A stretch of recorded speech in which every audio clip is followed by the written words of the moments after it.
everyone, and welcome back. I am here with Sierra. I met Sierra at my very first Reiki class. So I did level 1 Reiki and, just getting into learning how to do it. And Sierra and I were the only two in the class, and we got to know each other, and it was pretty great. So I will let her introduce herself and all the things that she does before we start the interview.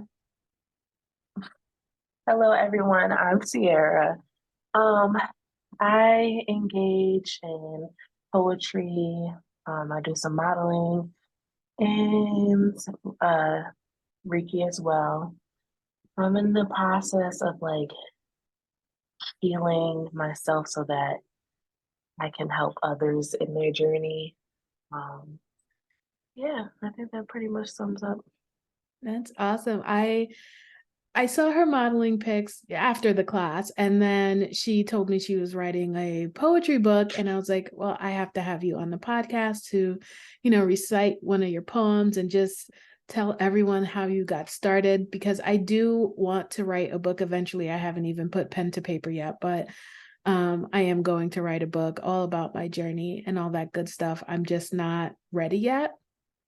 So it's good to get some perspective on how others start. But how did you start your spiritual journey, and what kind of led you to that first Reiki class? Well, I feel like my spiritual journey has been subconsciously going my whole life. Whether or not I was aware, there have been things that put me in alignment to going to Reiki or wanting to understand more about spiritual healing, and taking that step. I honestly, I felt like there was more to life than just there was more to the spiritual aspect than just tarot cards and crystals or something of the trendy kind of things. So with that information that I had, I went and I did research, and that's really how I came up with Reiki. My true awareness came in 2018. I kept seeing repeated numbers for 24, 24, 20. I'm like, what does this mean? I played the lottery. I didn't win. So I was like, okay, it's not the lot. It has nothing to do with the lottery. So I decided to research the numbers, and the message that I pulled up, it just hit me different, and it made me more aware to the signs and the symbols that are all around us 24/7. Um, so yeah, and that was the way that my spirit guides communicated with me were through the numbers. And that kind of set me on the journey. That's awesome. Similar to mine. I see numbers all the time, everywhere. And I never really so my spiritual journey was kind of on and off. Like I started and then I kind of dropped it when I got into a particular relationship. And then once that relationship ended, I kind of picked it back up again.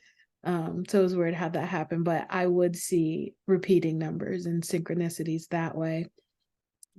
So very similar, which is probably why we ended up in the same class, just the two of us. And Yeah. we've had some, after the class, we've had some similar things happening with us along our journey. So I thought that was pretty synchronistic and interesting. But let's hop into your book. So what inspired you to write your book? Um, just wanting to heal. I feel like I never really been a strong communicator. It's hard for me to establish and maintain relationships because of that. So I dug into that creative aspect of myself to start writing. And once I started writing, I realized I had a way with words. And my a lot of what I do is selfless, if I must say so myself. But the more I reflect on it, it's doing this so that I can help others, doing that so that I can help others. And it always boils down to helping people ascend or helping people heal, being there for my peers. So what the biggest turning point for me was like realizing that my ego was separate from my higher self. And that was like the total spark for it. Like that's mainly what my book is about. It's about like tuning into that ego and realizing that it is a different part of us and learning to love and release what no longer serves us. Definitely. I'm kind of trying to drill down on my own niche on helping people release and heal trauma, generational trauma, sexual trauma, just trauma in general, but also like unwanted behaviors and things that they might not even realize are behavior patterns from trauma. Because people would, they go about life and they're like, oh, I haven't experienced something traumatic, but they haven't really dug deep enough to realize that this one thing could be traumatic. It doesn't have to be something violent, it doesn't have to be someone left you on the side of the road or something, something crazy like that for it to be a traumatic experience. Trauma, is just something that sticks with us.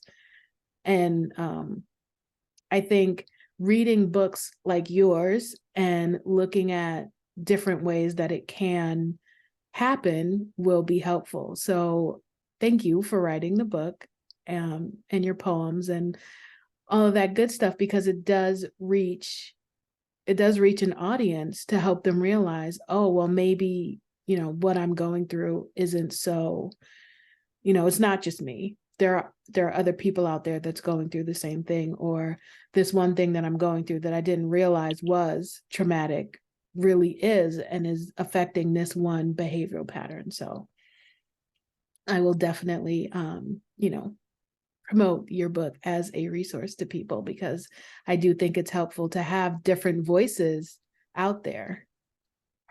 Let me tell you how in sync we are. I went to therapy today and we literally broke down my behaviors to abuse, sexual abuse. And I never like put those two together. I just thought like I was the way that I was just because Yeah. I tried to avoid, you know, commitment or something like that, but it really boils down to the trauma, definitely. Yeah. Well, I'm glad you realized that. And now you can heal it and release it and move on. Right. I'm So trying, what girl. um what audience do you hope to attract with your book? Do you have like a specific audience you're trying to reach? For sure. Anyone that's healing, those that feel like they don't have a voice, definitely those that are like spiritually ascending, the ones that like battle with their shadow side and try to hide it. I feel like I would like love to attract those type of people because just because you have a dark side doesn't make you a bad person. It just makes you a person, human, you know what I mean? Yeah. And realizing that and having that awareness and being able to say like this is what I choose not to do versus this is just who I am, or this is or like just avoiding it as a whole to a point where you kind of explode. Yeah. It's kind of like living in balance with your light and your shadow self. It each has its place in the world. And I like to think that your shadow self helps you to kind of like create boundaries on what you will and will not accept. It's not just, that part of you that is like the dark side, that comes out, that angry part. It's like, okay, this is triggering. I'm going to set this boundary. And instead of reacting with my shadow self, I'm just going to use that to set this boundary and instead react with love or just remove myself from the situation. I agree. I like that. That makes perfect sense. So, besides your book, I know you have a podcast as well. What other projects are you currently working on? Tell us a little bit about your podcast and any other projects. So, my main objective for the years upcoming is to like step into this authentic version of myself. So um, anything in alignment with that, like I signed up for like a ascension school. I do want to. So the book that I'm releasing this year is a poetry book. But I do want to write a book about the things, the traumatic experiences that I have went through, um, in a more fictional way. So that would be something that I'm working towards, and then just building a website or platform to build genuine connections with people. I That's love definitely that. my All goal. things I have also thought about doing. And then I got so overwhelmed with all the Yeah. possibilities that I was just like, I don't know. No, life is overwhelming. So, would you kindly recite one of your poems for us? Give everyone a Yes. taste of what they can expect when they buy your book. And our first one here. Sure, absolutely. Hey, I just want to make sure. All right, this one's called Love Me. No, you cannot love me. I won't let you love me. Shit can get ugly because you can't love me. How can you love me when I don't love me? I feel those eyes of those, they whisper and they judge me. How can anyone love me when I put everything else above me? The lack of trust I have shows me that I can't love you, and no, you shouldn't trust me because shit can get ugly. I don't trust me, so don't you dare love me. Projection is what this is. I judge me, I mistrust me. But once I love me openly and freely, I can let you in so that you too can love me. Yes, I love it, especially Thank because you. I recognize like that part of myself. That's where I was maybe, I don't know, a couple of years ago. And I'm just now learning self love and how to love me so that I can love other people. Yes, I think self love is a key component in having healthy relationships for sure. It is. It is. I love it. Thank you so much for sharing that with us. When do you expect your book to come out? I'm hoping like March, April. I'm working on the cover art right now.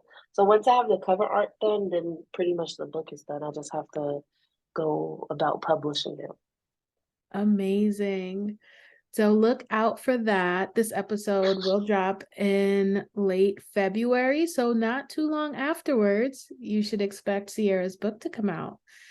And my final question is something I ask all of my guests. What does a magical moment look like to you? So magical moments to me is based off of emotion, like being able to feel overwhelmed with an abundant amount of love and happiness for yourself and for others, like tears of joy. I feel like those are magical because when we think of crying, we think of sadness, and I feel like we can cry because we're blessed to. Yes, happiness. You can be overwhelmed with happiness. Yes, amen to that. I love it. I will put the links to all of Sierra's information in the description. Go check out her podcast. When her book comes out, I will make sure to promote it on my all of my socials. So look out for that. And thank you for listening. Thank you for having me. All I'm a crybaby. right.